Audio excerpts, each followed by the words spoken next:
Bien, hey, mon ami, je te découvre bien, Frédéric.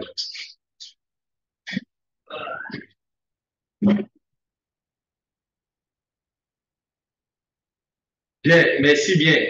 Au niveau de aménagement et gestion des terres et des écosystèmes, vous avez un module de cours 505 qu'on appelle environnement marin, littoral et ressources associées. Ça,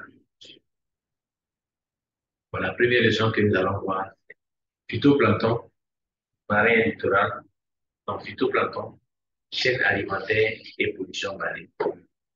Pour avoir, pour comprendre l'environnement marin, littoral, il faut comprendre un certain nombre de notions. C'est ce que nous allons voir dans ce chapitre. Je m'excuse vraiment du grand retard. Je demandais si le cours était affiché. Elle vous demander de défiler puis essayer de voir le temps que je vienne pour qu'on puisse échanger avec des questions, mais voilà. Apparemment, vous êtes 7 dans la filière. Il y a 3 qui sont présents. Moi, il y a avoir besoin de la liste de près. OK.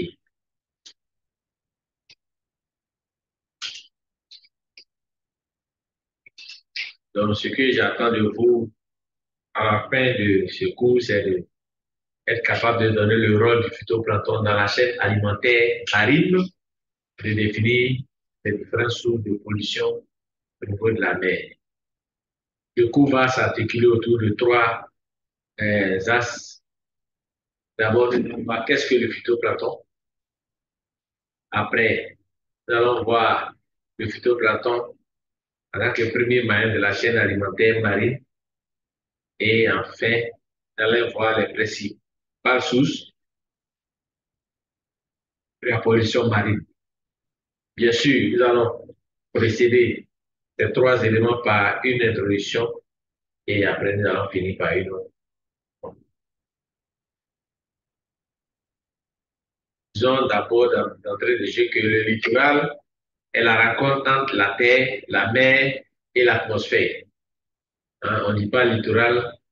Le littoral, c'est pas la mer. Le littoral, c'est pas la terre ferme. C'est la rencontre. Voilà. C'est là où se rencontrent les deux entités et il faut ajouter à cela l'atmosphère. Voilà. Créer un espace original aux dynamiques naturelles et sociales particulièrement, c'est un espace caractérisé par une ligne virtuelle qu'on appelle le trait de côte. Souvent, vous voyez la mer qui arrive, par exemple, à ce niveau, demain vous arrivez, elle a dépassé l'arrivée ici, donc c'est pourquoi on dit c'est une ligne virtuelle. Donc le trait de côte est dynamique. On dit un espace original au dynamisme Allô? naturel, social et particulièrement. Oui. Allô? Posez, dans la première ligne, pourquoi on ajoute l'atmosphère à la définition du littoral? Pourquoi toi, on ajoute Hervé à ton nom? C'est une définition, tu ne veux pas dire pourquoi on ajoute. Tu comprends ce que je Bah, dis? mais on me dit, c'est la... Non, non, là, c'est pas le même, c'est pas le même exemple, là. Pourquoi tu n'appelles pas Cassie J'ai Hervé et dit, tu en ajoutes Kofi? Pourquoi il y a Kofi dans ton voici, nom? c'est mon prénom. Ah, mais justement, c'est une définition. Kofi, c'est mon nom. Écoute-moi, on dit le littoral, voilà ce qui définit le littoral. La rencontre des 3 entités. Tu dis pourquoi on ajoute l'autre. Moi, je ne sais pas, c'est pas En moi qui fait, ai je donné la définition. comprends la place de... Oui, Allô? oui. Je comprends la place de l'atmosphère dans la définition du littoral. Et c'est parce que c'est ces 3 entités-là qui font le littoral. Moi, sérieusement, je ne sais pas ce que tu veux, mais moi, on dit, M. Kassi, il est originaire de Bongwanou. Tu dis pourquoi on ajoute originaire de Bongwanou dans sa définition? C'est la définition, c'est comme ça que ça y est. L'hypoténuse au carré est la somme des deux autres côtés au carré. Bon, tu vas me demander pourquoi ce n'est pas un seul côté au carré plus l'autre. Mais on dit que c'est la définition qui a été admise par tout le monde. Monsieur Kwasi, Hmm. Oui, poseur. c'est parce que c'est la définition. Donc, il faut qu'il y ait l'atmosphère. Oui, je comprends Donc, bien. l'atmosphère n'est pas complète. D'accord, mais je veux dire, l'atmosphère, pas un élément qu'on appelle physique. Alors, nous, quand on va sur le littoral, on constate que le littoral, évidemment, c'est la rencontre entre la mer et puis la terre. Maintenant, qu'on appelle le volet où on a encore le littoral, comme l'atmosphère, ça, il ne comprend pas. Dans le cycle de l'eau, tu vois l'atmosphère. Comment ça? Dans le cycle de l'eau, est-ce que tu vois l'atmosphère? Non, non. Les nuages se condensent dans l'atmosphère et puis tombent sous forme de truc, et puis ça remonte sous forme de vapeur. Pourquoi tu ne dis pas dans le cycle de l'eau là, pourquoi on met l'atmosphère?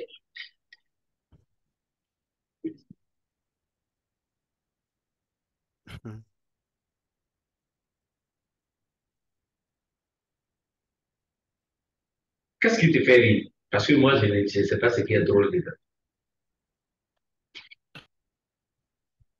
On dit pour que la classe M1 existe, il faut des enseignants, des étudiants et le cours. Tu dis pourquoi on a ajouté le cours? Voilà un peu ce que toi tu poses comme préoccupation.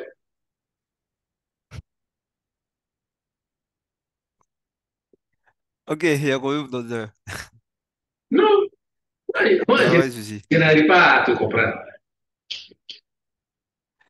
Moi, je ne comprends pas les qu'on appelle. C'est pas moi qui devais comprendre. Moi, c'est l'explication de qu'on appelle de Et la rencontre avec tu l'atmosphère. sais au moins que là où il y a là où nous vivons, l'atmosphère existe, non? Tu sais au moins ça. Oui, je sais que l'atmosphère existe, oui, je sais. Ok, donc on te dit que pour ce qui est du littoral, hein, c'est la rencontre entre les trois entités. Tu dis pourquoi est-ce que l'autre est dedans? C'est ça que moi je ne comprends pas. Une Oui, fois que pour ça, exactement, c'est ce que si moi aussi, je ne comprends pas. En fait, c'est ce qu'il demande. tu ne comprends Je pas voulais juste une explication de ça, oui. l'explication, parce que tu n'as pas encore posé le problème. Ton problème, tu veux qu'on Le enlève problème, c'est la rencontre avec l'atmosphère. Comment il se rencontre avec l'atmosphère? Et qu'on peut qualifier de qu'on appelle d'entité.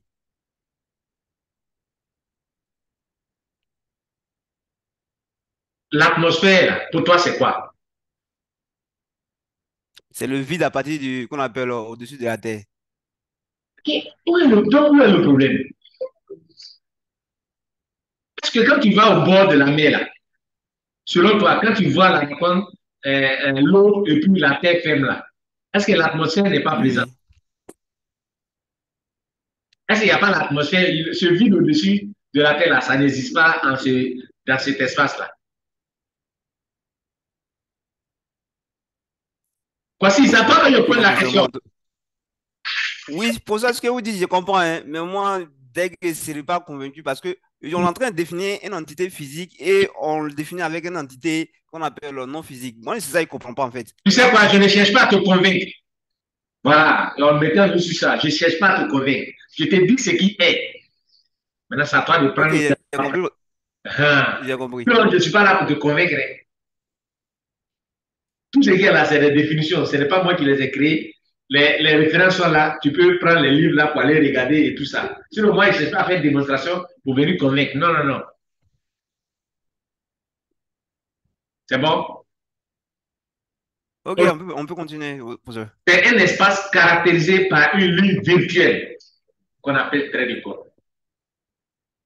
C'est un lieu fragile, très convoité, mobile, soumise à des processus naturels, comme le courant, les vagues, les tempêtes, ou anthropiques, impact d'ouvrage, hein, d'opérations de recharge. Quand on voit, par exemple, ceux qui font les drapages ou ceux qui vont extraire les, le sable dans la mer, on a des opérations qui agissent sur cet intervalle-là. C'est pour dire que c'est un milieu fragile.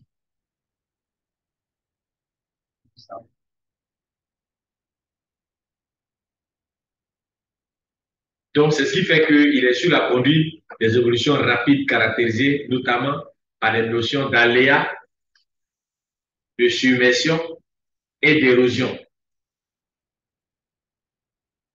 On est là, il pleut, je dis n'importe quoi, dans un autre pays, on peut avoir une élévation du niveau de la mer chez nous ici. Actuellement, avec le changement climatique, il y a la fonte des glaces au pôle, mais on subit les conséquences jusqu'à Abidjan. Et donc, ce milieu-là, il est véritablement dynamique et évolutive. Cet environnement, par contre, abrite environ 70% de la population mondiale. C'est pourquoi on a dit plus haut que c'est un milieu très combatté. Pourquoi? Là où il y a le littoral, on peut y avoir beaucoup de trafic. Dans un pays portuaire, c'est pas la même chose qu'un pays qui n'a pas de port. Quand tu prends la Côte d'Ivoire, par exemple, au niveau mondial, ils vont te dire que la Côte d'Ivoire est plus importante que le Mali. La Côte d'Ivoire est plus importante que le Burkina. Pourquoi? Simplement parce que nous sommes un pays portuaire. Je vous raconte une anecdote. J'étais en Angleterre et puis j'ai dit que nous sommes un pays pauvre très endetté. Ça, c'était en 2016. Et les Anglais qui me demandent que c'est pas possible. Vous êtes premier producteur de cacao. Nous, on connaît le prix du cacao ici. Et puis, on connaît à combien vale un morceau de chocolat. Vous êtes troisième producteur de café. On pose café tout. Ça veut dire qu'il n'y a pas un jour où on ne boit pas café. Vous avez Anacat, parmi la huile. Vous avez tout ça. Mieux, vous avez deux ports. Donc, vous ne pouvez pas nous dire que vous êtes un pays pauvre, très endetté. Vous avez 516 km de côte. Il dit, mais malheureusement, ceci est. On est parti sur Internet et puis on a vu que la Côte d'Ivoire était dans un pays perpétué, il était scandalisé.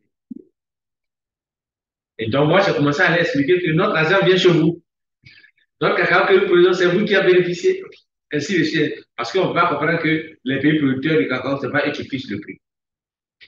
Donc, bref, c'était une petite discussion pour leur montrer que on a tout ça. Donc, 70% de la population mondiale vit sur le côte. Ça veut dire que quand tu as un bout, tu es important dans le système. Vous comprenez avec moi que lorsqu'il n'y avait pas les avions, toute la navigation inter-pays, intercontinent se faisait par la mer. Donc, les premières lignes téléphoniques sont arrivées chez les autres par le sous-sol marin, dans les fonds marins. Là-bas, on déposait les câbles, ainsi de suite, ainsi de suite. Donc, c'est très important d'avoir un petit bout de côte. Donc, le plancton végétal, donc, ou phytoplancton, donc plancton végétal ou phyto, est l'ensemble des algues vertes microscopiques, micro-algues, donc, qui fabriquent leurs substances à partir du CO2 et des composés minéraux dissous dans l'eau. On appelle on appelle phytoplancton ou végétal ou plancton végétal parce qu'il y a le zooplancton, le plancton animal. Donc ici, on parle de phyto, l'ensemble des algues microscopiques, donc des micro-algues, qui fabriquent leurs substances à partir du CO2 et des composés minéraux, tels que l'azote, le potassium, le phosphore, la silice, ainsi de suite. Ils sont dissous dans l'eau. On dit des micro-algues. Donc, la plupart des micros, bien qu'ils sont invisibles à l'œil nu. Donc, le phytoplancton est invisible à l'œil. Donc, voilà une expérience. Hein? On a puisé un peu d'eau de mer, on a mis entre l'âme et le label. Et l'observation, c'est ce qui donne ce qui est là. Donc, c'est les micro-algues qui sont là.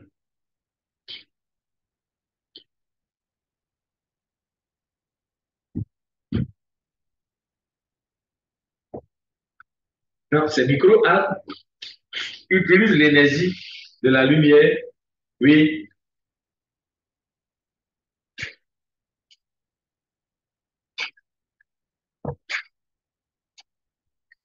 utilisent donc l'énergie de la lumière qu'elles captent grâce à la photosynthèse contenue dans les cellules. Les réactions chimiques impliquées dans cette production de matière organique libèrent donc l'oxygène.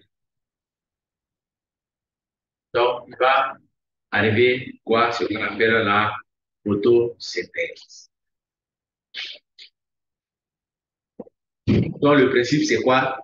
Voici l'énergie solaire, la libération de l'énergie grâce à la lumière. Hein. Les arbres, la chlorophylle, donc, au niveau des micro-algues, c'est vrai qu'ils sont microscopiques, mais ça y est dedans, ils vont capter l'énergie. Qu'est-ce qu'ils vont faire? Ils vont libérer l'oxygène dans l'atmosphère. Pour notre ami qui dit qu'on ne doit pas boire d'atmosphère, ils vont libérer l'oxygène dans l'atmosphère et ils vont capter le CO2 de l'atmosphère. Et donc, par conséquent, on comprend que si il y a des algues microscopiques dans la mer, il se passe le phénomène de la photosynthèse aussi dans la mer.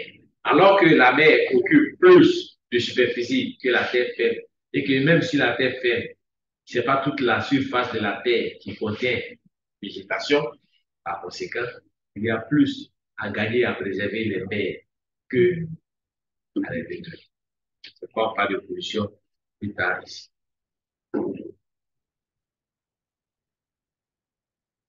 Donc, le phytoplancton est absorbé par les organismes microscopiques qu'on appelle les zooplanctons et les animaux de petite taille. Ceux-ci constituent eux aussi la nourriture de consommateurs plus grands. Le phytoplancton constitue ainsi la base de la chaîne alimentaire aquatique. Les micro-algues ne sont pas appréciés exclusivement par les zooplanctons, mais aussi par les espèces filtreuses de plus grande taille comme les huîtres et les moules. L'homme également consomme également du phytoplancton au niveau des spirulines et puis des chlorelles. Il va arriver que ce phytoplancton que nous consommons peut être très nuisible à l'organisme. Yao Kofi. Yao Kofi est là? Yao Kofi. Hervé est là? Oui, oui, monsieur. Oui, pour ça, je suis là. Yao Kofi, il s'est mis en ligne et puis il est parti se promener. Oui, je Non, suis il est là, là. il a répondu. OK. Non, je suis là, c'est un problème de micro. C'est un problème de micro. Là, je suis là. Bien, donc, qu'est-ce que le phytoplancton? Pas si on m'entend même. On va le voir en détail, on va le voir parcourir un peu.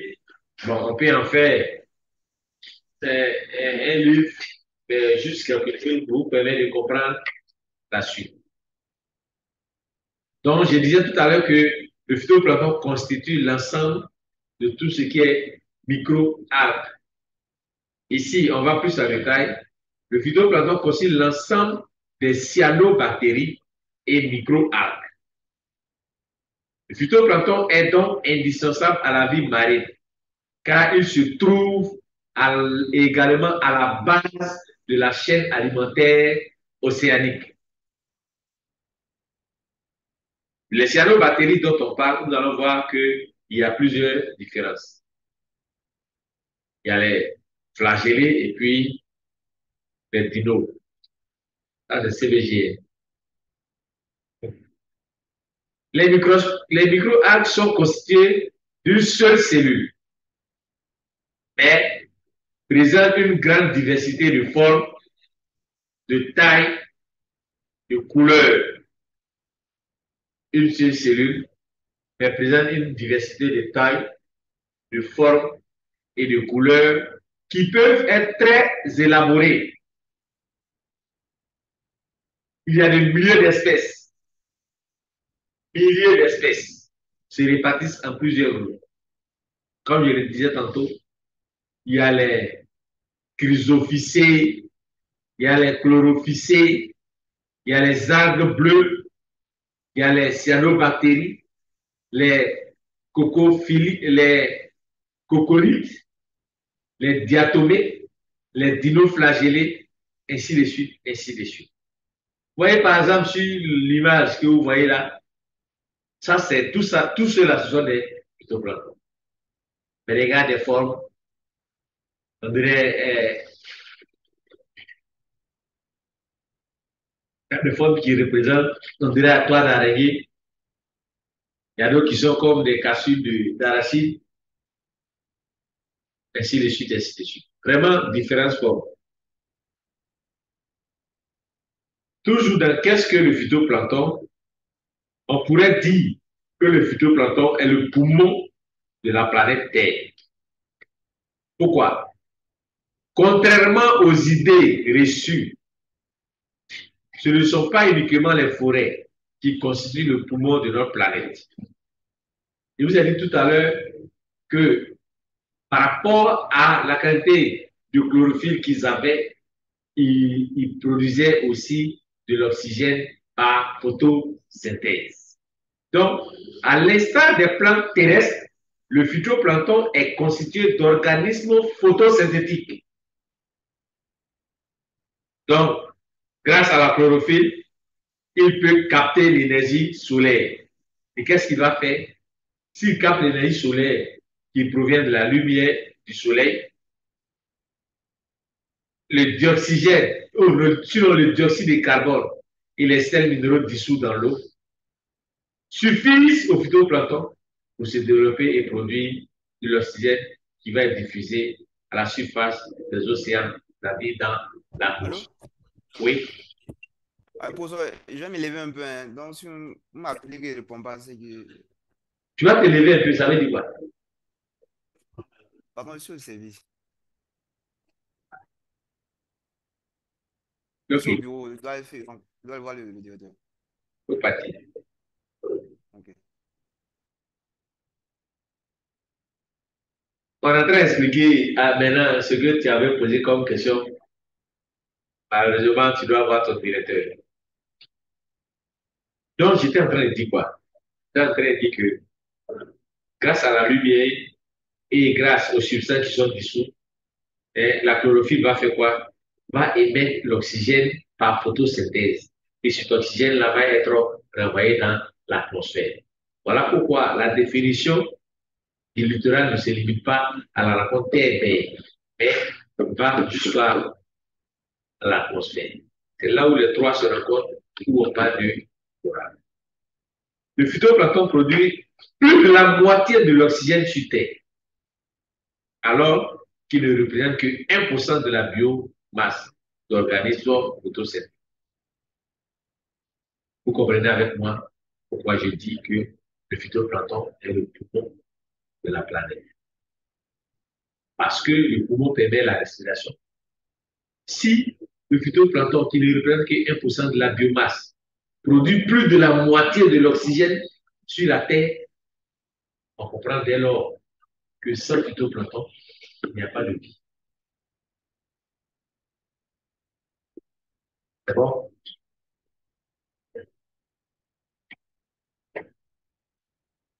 Donc, parmi ces phytoplanctons, comme on l'a dit, il y a une grande diversité de formes et de couleurs. Là, on a fait une coupe d'une cyanobactérie.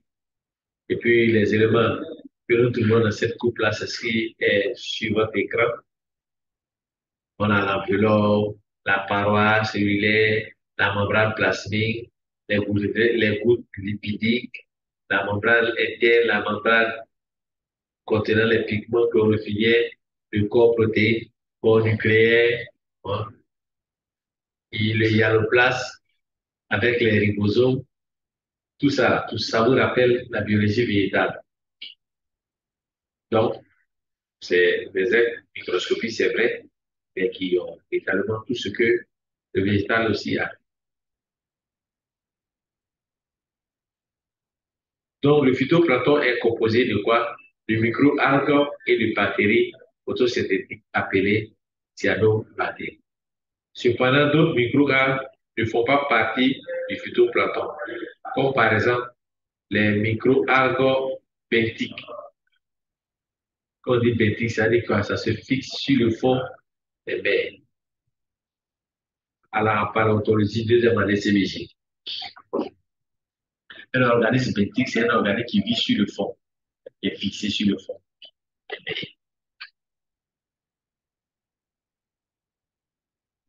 Bien, deux principales familles se distinguent au sein des microalgues. On a les diatomées et les phytoflagellés. Dans les phytoflagellés, il faut inclure les dinoflagellés. Donc, diversité des diatomées. Voilà un peu ce qu'il faut voir. Tout ça là, c'est des diatomées. Tout ça.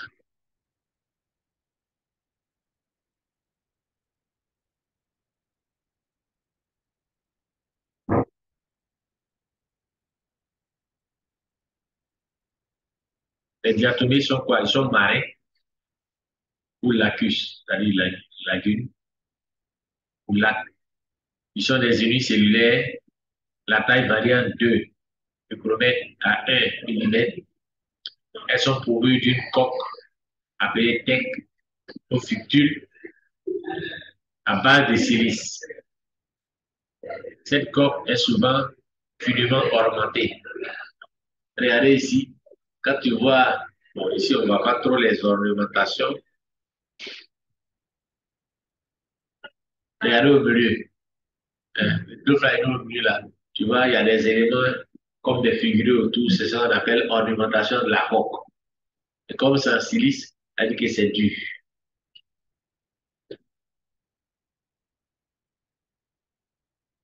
Bien, l'ouverture hein, d'une diatomée donne ce qu'on voit là. La valve, la cellule interne, ainsi de suite. Ça, là, nous, on n'est pas biologie animale, mais je vous montre ça. Donc, les micros, les diatomées sont encore plus abondants dans les mers tempérées. Ils ont la forme ronde ou allongée.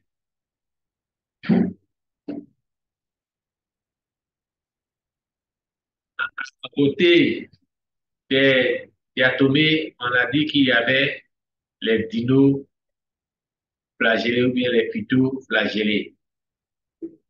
Et les phytoflagellés, là, une coupe aussi montre ce qui est à votre droite. Voilà, de 1 à 10, vous avez les diverses formes aussi des phytoflagellés. Vous voyez que c'est des phytoplanctons microscopiques avec des flagelles. Voilà, avec des flagelles, des soi-disant queues. Bon, parmi eux, on a les dinoflagellés.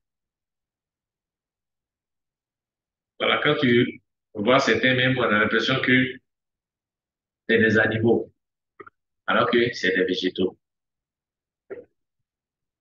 Bien, eux, par contre, ces dinoflagellés, ils sont marins ou saumates, c'est-à-dire qu'ils vivent soit dans la mer, bien dans les eaux saumates.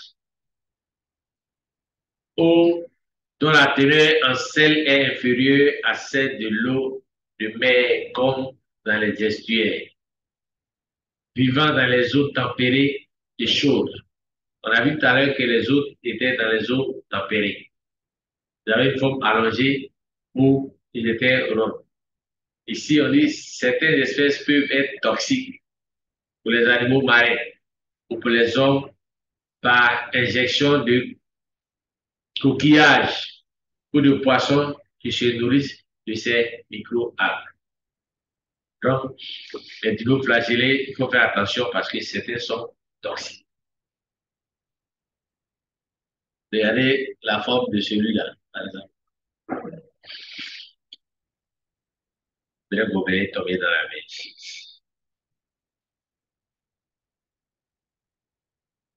En deux, on va voir le premier maillon de la chaîne alimentaire marine. Une chaîne alimentaire, c'est quoi? Qu'est-ce qu'une chaîne alimentaire? Derrière la seconde, Carabogo. Qu'est-ce qu'une chaîne alimentaire?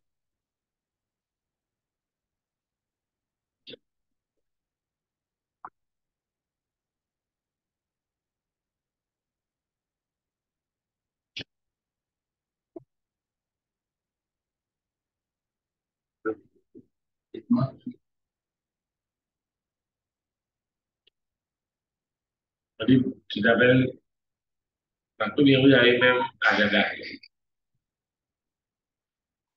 Laisse-le répondre. J'ai posé une question, j'ai interrogé quelqu'un. Puis toi, tu me dis en bas. Quand on va t'interroger, tu ne vas pas pouvoir répondre. On va l'écouter, allons-y. Qu'est-ce qu'une chaîne alimentaire?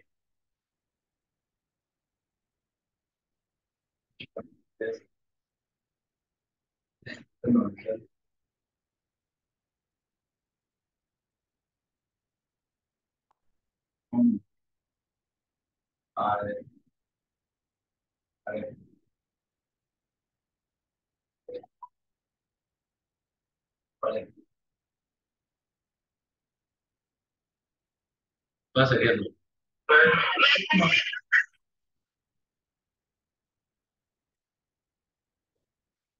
Toi, c'est rien.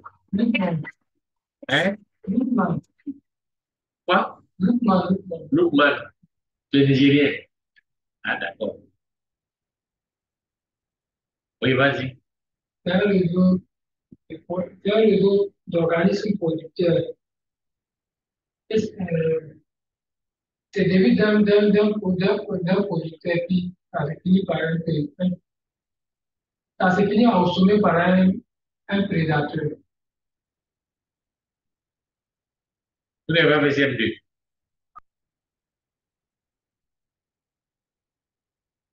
Moi, j'ai ma définition de CM2.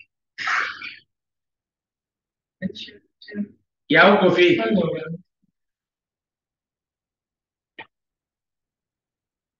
Yao Kofi est là.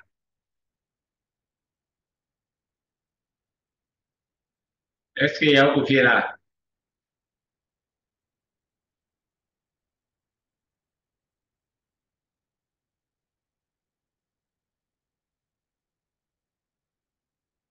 Oui, je suis là. Ok. Qu'est-ce qu'une chaîne alimentaire? Je suis, je suis là. J'ai dit, qu'est-ce qu'une chaîne alimentaire? Vous m'entendez? On t'entend très bien.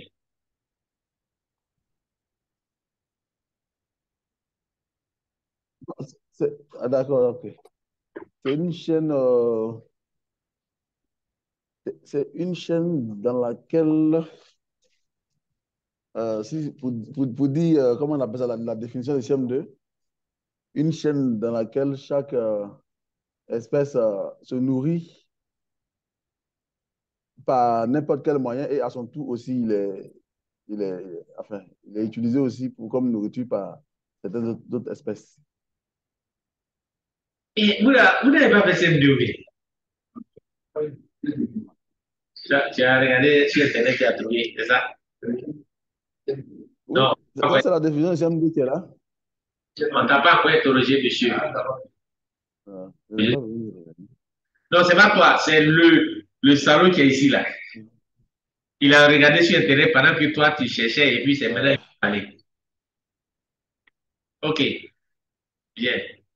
Hervé, il est là? Ou bien il est encore. non, non, j'ai pas regardé, pas essayé d'aller sur Internet. Non, c'est pas toi. Je demande si Hervé est là. Hervé n'est pas là. Ok. D'accord. CM2, la chaîne alimentaire est une suite d'êtres vivants dans laquelle chacun mange et a mangé à son tour. CM2. Il y a un conflit du thérapeute, non? Ah, c'est ce que j'ai dit. Non, c'est ce que tu as dit. Pardon. Parce que tu as Oui, dit. mais c'est ce que j'ai dit. Parce que je ne Non, voulais pas dire terre à terre, je voulais non, pas non, citer non. terre à terre la définition du CM2. C'est Voilà définition. pourquoi. Sinon, Donc, la chaîne alimentaire, c'est ça. C'est une chaîne, ça se referme, la boucle est fermée, donc chacun mange et mange à son tour jusqu'à ce qu'on puisse refaire le cycle. Voilà. Donc, vous voulez. Au niveau de la chaîne alimentaire marine, qu'est-ce qui se passe? Grâce à la photosynthèse, le phytoplancton est capable de synthétiser sa propre matière organique. Ça, on l'a déjà dit. Comme les sucres, hein, qui seront réutilisables par les autres organismes, comme les zooplanctons, consommés par une grande variété d'organismes. Le phytoplancton, donc, est le premier maillon de la chaîne alimentaire dans l'écosystème marin. C'est celui qu'on trouve d'abord. C'est comme au niveau terrestre, c'était les feuilles. Voilà, au niveau marin, c'est le phytoplancton. Plancton parce qu'il est dans l'eau, donc phyto, c'est des végétaux. OK. Donc, vous comprenez avec moi par rapport à ceci, regardez, le rayon du soleil vient sur le phytoplancton. Et donc, lui-même, il va sécréter sa propre matière organique, hein, les sucres. Ces sucres-là seront réutilisés par la suite par les zooplanctons qui sont les microscopiques, ainsi de suite. On va avoir les petits prédateurs, les prédateurs, et puis après les super prédateurs. Ce qui va advenir, c'est quoi? C'est là que ça m'impressionne. Vous voyez, pour avoir, on dit quoi? Pour faire 100 grammes de top, il faut 1 tonne de phytoplancton. Donc, vous allez voir l'importance du phytoplancton au niveau de la chaîne marine. Si elle n'existe pas en abondance, non seulement l'oxygène sur Terre est menacé, mais aussi la production des gros prédateurs est menacée. Importance du phytoplancton de la chaîne alimentaire marine, comme je le disais tantôt. Pour 1 tonne de phytoplancton, nous allons avoir 100 grammes de gros prédateurs, comme par exemple les requins, ainsi de suite. Donc, au niveau de la chaîne, ici, vous voyez, on a 1 tonne de phytoplancton qui va donner 100 kg de quoi? De zooplancton temporaire ou bien permanent, qui vont donner quoi? 10 kg dans le vin de crustacés et de poissons, en un tout qui vont donner 1 kg de poissons, là, que sont les sardines, les maquereaux, anchois, ainsi de suite. Et puis après, ils vont donner quoi? 100 grammes de thon ou bien de requin.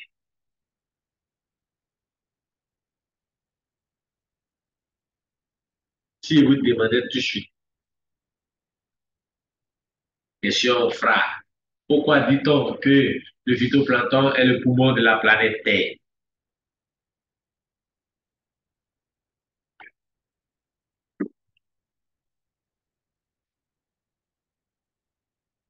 Vous réfléchissez avant de répondre, hein?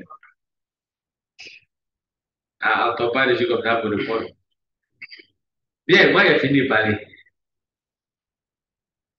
Oui.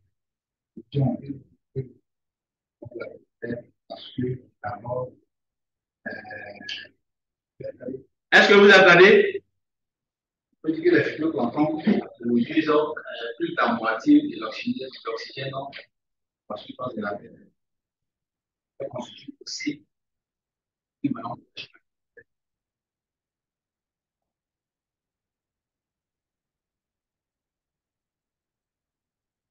C'est nous, on est dans la mer. Il est sur la Terre.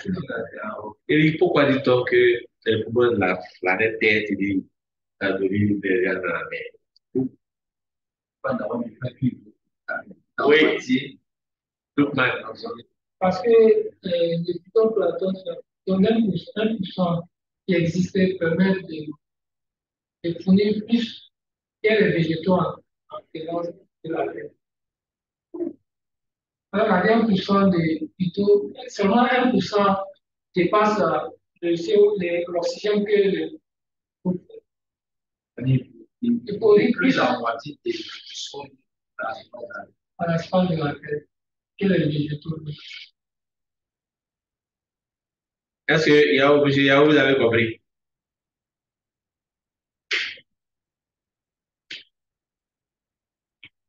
Non, je n'ai pas bien compris. Je n'ai pas compris.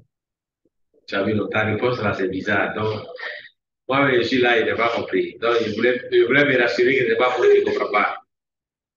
Voici n'est pas encore revenu. Hein.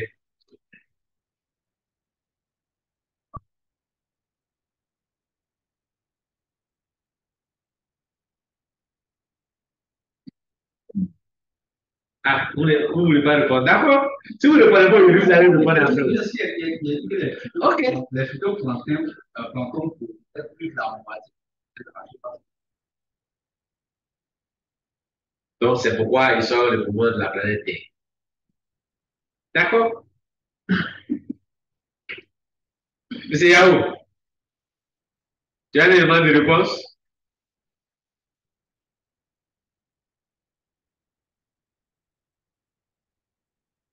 Monsieur Yahoo ne réagit pas. Monsieur Kwasi. Non, non, non, non, non, non. Non, j'ai pas la réponse. Tu n'as pas de réponse. Est-ce que tu as bien suivi le grand 2? Non, franchement, non, parce que je me suis connecté au moment où vous m'avez vu là. Oui, Donc, mais j'ai pas suivi. là, on n'était pas au grand 2, on était au grand 2. Bon, c'est pas bien grave. Après, quand vous Ah, allez. d'accord, mais là, j'ai pas. Ok, d'accord. Je vous informe que c'est une question qui revient très souvent lors de mes examens. Pourquoi dit-on que le phytoplancton est le poumon de la planète Terre? Et vous avez donné le pétrole, hein? C'est ça, non? C'est vrai que cette année, il n'a pas donné. Tout ce qu'il a déjà dit. Bien, le grand 3, les principales sources de pollution marine.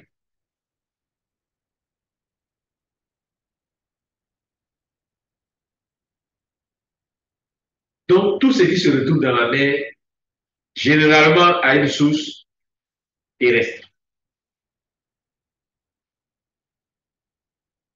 Soit par ces éléments sont transportés par les fleuves ou par l'air, soit ces éléments sont rejetés par les stations d'épuration urbaines ou industrielles. Quand tu vas au bord de la mer, à Port-Louis, par exemple, toutes les populations qui sont là-bas, leur WC, là, le tuyau là, ça va dans la mer. C'est grave et dangereux. Dans les villages, c'est grave. Là, il n'y a pas WC même. C'est directement dans la mer. Ici, sur les plages, et puis l'eau vient, peut emporter les déchets. Quand tu prends les usines, ils font tout pour que tout ce qu'on épuise là va à la mer. C'est dangereux. Pour eux, ils se sont débarrassés, mais ça revient dans les assiettes. Ça revient dans lui-même les assiettes. Puisque tout le monde aime le poisson. On peut ne pas aimer la viande, mais on aime le poisson. Ou bien il mange. On dit on ne mange pas viande rouge, mais on mange poisson. Il n'y a pas, il y a rien, tu vas manger poisson.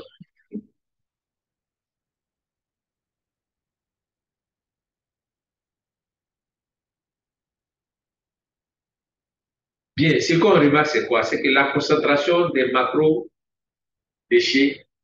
les déchets de grande taille, ne semble pas diminuer. On a l'impression que les déchets là, ça ne diminue pas. En mer, les pollutions accidentelles par accident régressent, mais les régimes volontaires sont nombreux. Où on dit déversement d'hydrocarbures accidentellement en mer, de plus en plus on maîtrise le transport, donc les accidents sont réduits. Mais ce que nous-mêmes, on fait volontairement, ça ne diminue pas et ça augmente. En fait, les exploitations algales, les explosions plutôt algales, ne semblent pas être maîtrisées. Les phytoplanctons là, il peut arriver que ça soit une pollution. Pourquoi? Si la présence du phosphate ou bien du phosphore permet au phytoplancton en présence de se développer et que moi, Pour ma plantation, en amont, sur la terre ferme ici, j'utilise de l'engrais ou bien des insecticides qui contiennent effectivement beaucoup de phosphore. Je fais l'arrosage. Pour moi, j'ai préservé ma plantation. Mais quand il pleut, par l'eau de ruissellement, ça déverse dans un cours d'eau, dans un fleuve, et puis encore une fois, par exemple, dans la mer. Mais plus cette eau-là va arriver à la mer, plus le phytoplancton va se développer, et plus ça devra dépasser sa qualité, ça devient toxique pour la mer.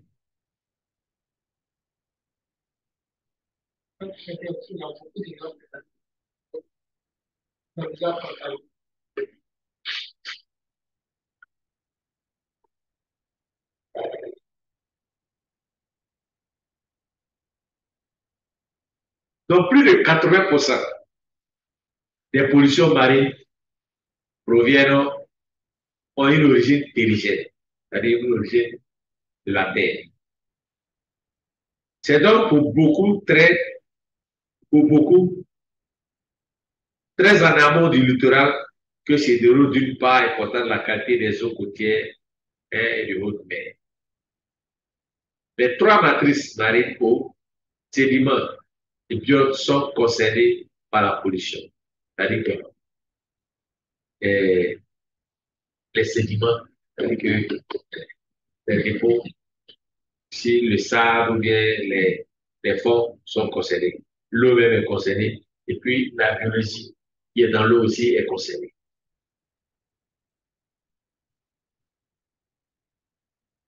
Elle est causée par les rejets d'origine naturelle ou anthropique, arrivant en mer par les fleuves, par l'air, le drainage des territoires littoraux, le rejet direct en mer. Donc ça, c'est finalement ce qui est fait par l'air, c'est-à-dire que l'air naturel, c'est ce qu'on attribue, ça, c'est pas l'homme qui le fait. Et donc, ça n'est pas dans les 80%, les 20%. Les polluants ont des origines diverses. Ils prennent diverses formes. Donc, les polluants peuvent être de quoi? Des plastiques.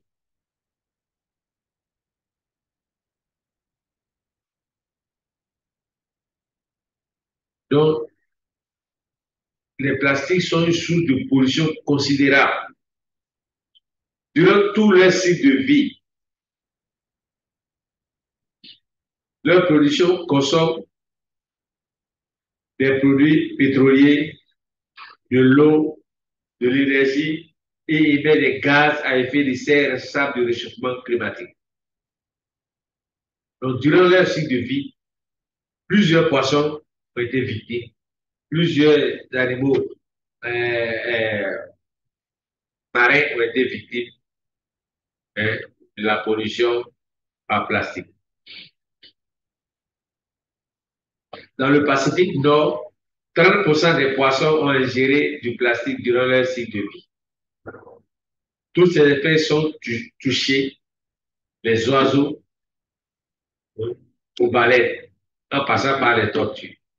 Des toxines qui se retrouvent au final, quoi, dans notre assiette. Regardez un peu sur le bord. Or, tout ça là, ça a quitté sur la terre ferme ici. C'est le travail. Donc, il peut y avoir aussi la pollution par hydrocarbures.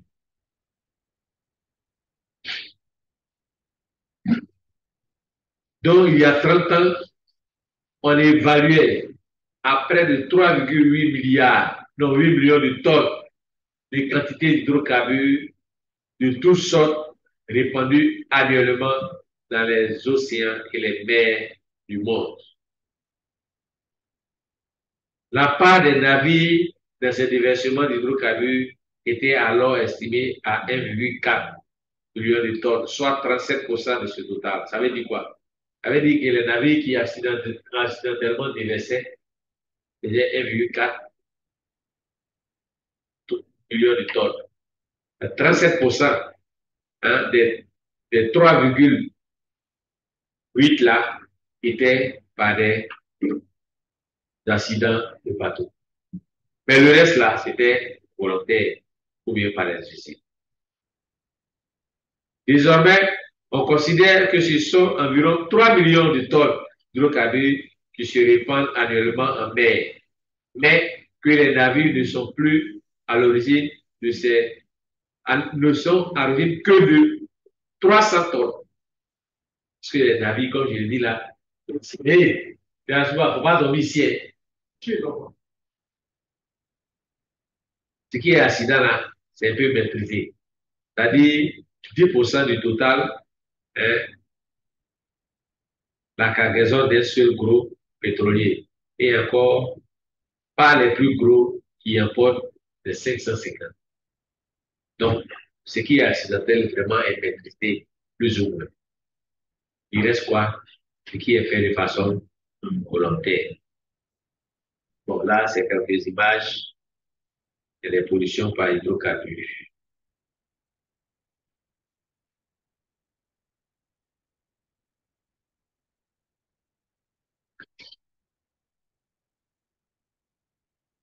Bien, par autre élément chimique, quand le bateau prend feu sur la mer, vous comprenez que c'est vrai, il y a l'hydrocarbure, mais il va y avoir d'autres éléments chimiques parce qu'il y a le dégagement. Notre fameuse atmosphère sera pris à partie.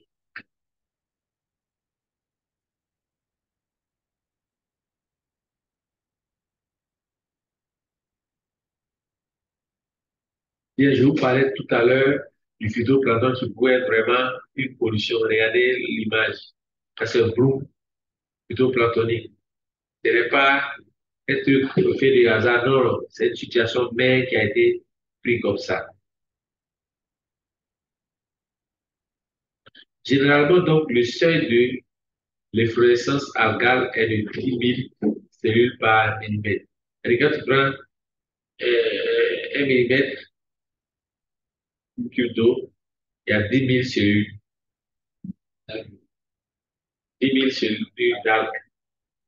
Dans certains cas, la concentration peut atteindre plusieurs millions de cellules par millimètre, ce qui se traduit par des colorations de l'eau, comme on le voit ici. Souvent, c'est bleu, une eau qui est bleue, une eau bleu jaune, ou verdâtre, ou rouge, ainsi de suite. Le phénomène peut être naturel, mais ça peut être très souvent favorisé par la pollution terrigène, ça qui vient de la terre, par les nitrates, par les phosphates, comme je l'ai dit, je vous ai expliqué.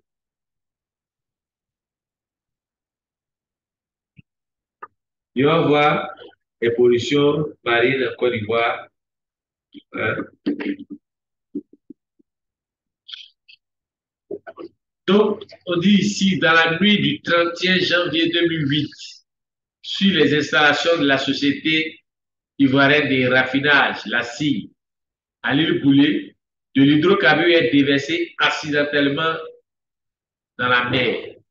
Cela était dû à quoi? À la rupture de la manche 24 de la bouée de la CIE CBM lors d'une opération de déchargement du brut. La quantité de liquide déversé était de 500 mm3, ce qui constitue une pollution de grande envergure. Et donc, pour toutes ces choses-là, il a été mis en place le Centre anti-pollution, CIAPOL. C'est une direction du ministère de l'Environnement.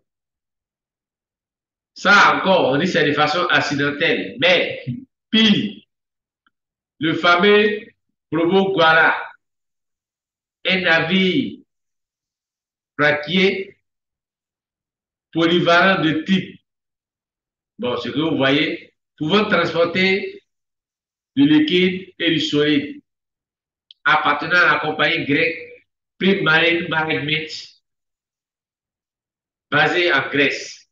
Il peut à la fois transporter des produits pétroliers, des denrées alimentaires, café, cacao, vivres, ainsi. Depuis 2004, il est néerlando-suisse, c'est-à-dire que les Grecs ont cédé le bateau. Le bureau Douala fut en septembre 2006 au centre de l'affaire de dépôt de dossiers toxiques en Côte d'Ivoire. On a vu 17 morts, ça c'est ce qu'on nous a dit. Mais en nous, on sait qu'il y en avait plus. Il y avait quoi? 100 000 intoxiqués. Mais ceux qui sont morts après, là, ils sont des milliers. Donc voilà un peu ce qu'on peut dire. Comme je l'ai dit là, toutes ces choses ont contribué fortement à la mise en place du CIAPOL, Centre Ivoirien Anti-Pollution. Faire des simulations pour voir, dans le cas où un déchet est toxiquement ou involontairement déversé dans la mer, quelles sont les mesures qu'il faut prendre. Quelle est la conséquence de toutes ces choses? Voilà, c'est la mort. Quelle mort? Je dis dans le speak qu'il peut arriver que ce soit des poissons, il peut arriver que ce soit des oiseaux, il peut arriver que ce soit des baleines, ça va jusqu'aux hommes, jusqu'au finish. Si une marchande sort sur un timondis de poissons morts, elle va laver, elle va les mettre sur le marché. Et nous qui allons payer là, nous tous aussi, nous allons nous retrouver dans la situation de l'oiseau avec les pieds en l'air, la tête en l'air, sans toutefois pouvoir tourner ses têtes. La baleine, au moins, elle est morte, mais elle est couchée verticalement.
Bien, conclusion.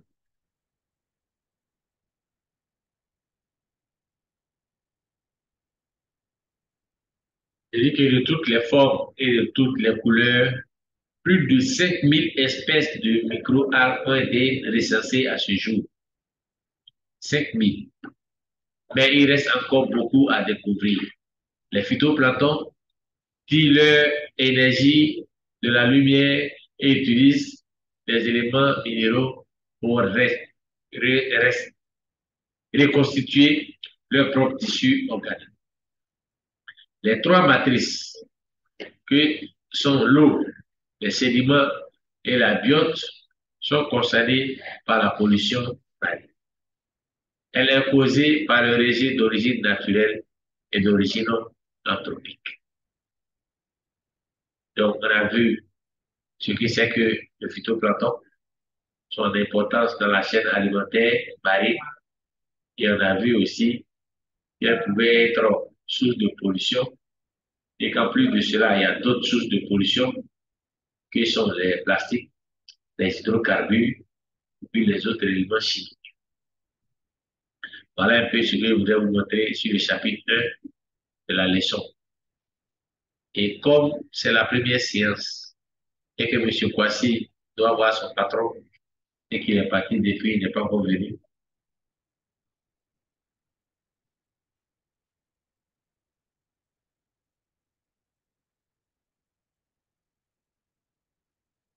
M. Kwasi Kofi Hervé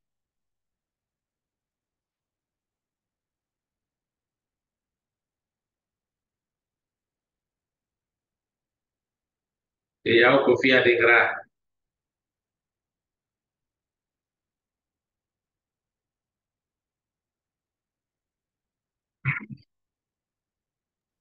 Oui, monsieur. Vous avez des questions?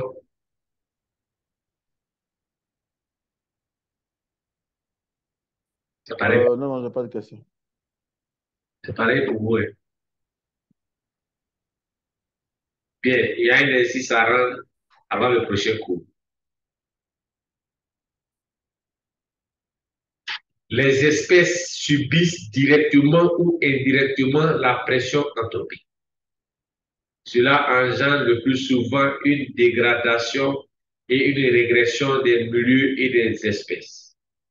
Les activités anthropiques telles que l'urbanisme, le tourisme et les industries défigurent la côte et détruisent les écosystèmes côtiers et marins.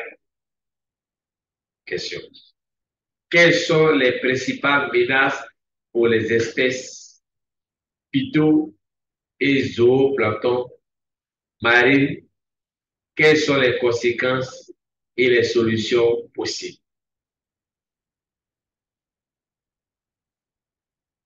D'abord, donc c'est l'exercice à rendre avant la prochaine séance. D'accord? Qui t'a dit ça? La prochaine séance, c'est mardi. Ils ont déjà fait le plan dans Mercredi. la grande même chose. Comme je l'ai dit avant, Ah, en tout cas, c'est pas quand je suis ici là que je vais voir ça. Si vous pouvez envoyer physique, envoyer. Si vous pouvez envoyer papier, envoyer. Toutes les formes, toutes les manières dont, par lesquelles vous pouvez envoyer là, il faut envoyer.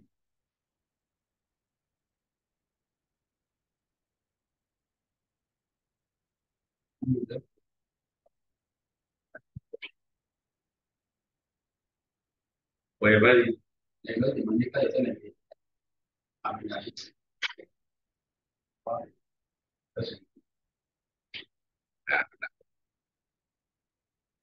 Et c'est aménagement des terres et des écosystèmes.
Continue bien avec le...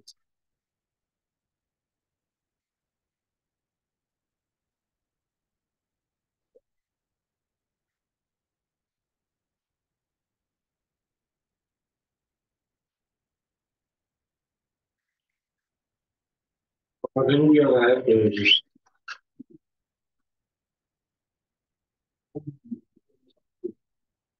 Hein? C'est pas facile, hein, c'est pas facile. Oui, c'est pas si possible.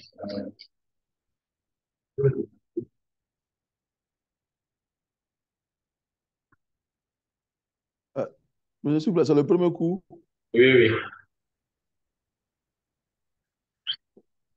Ah, d'accord. Donc, tu n'as pas donné la conclusion. Hein.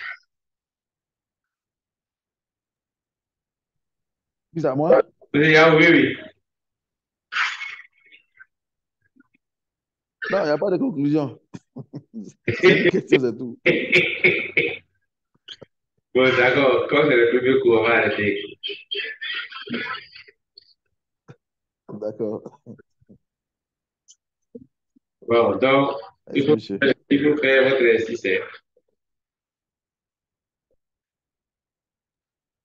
D'accord.